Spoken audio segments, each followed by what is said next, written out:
Баршаңызға сәлем. Бүгін қазақтың ұлттық тағамы бал қаймақты дайындайтын боламыз. Видеоның соңына дейін көріп, менің каналыма тіркеліңіздер.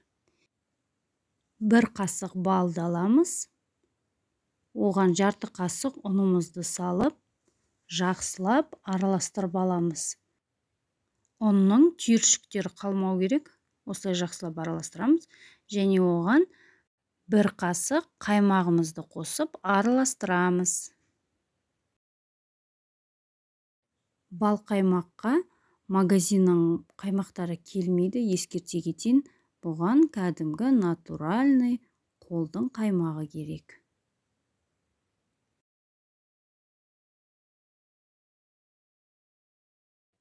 Жай отқа қойып, қаймағымызды саламыз.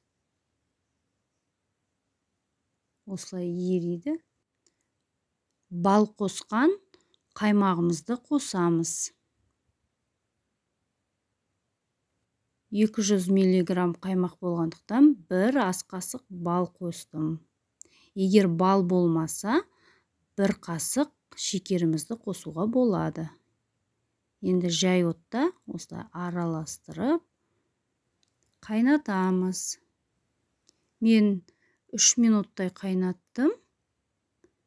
Толық қайнаған соң қаймағымызды оттан алып тастаймыз. Осымен біздің бал қаймағымыз дайын.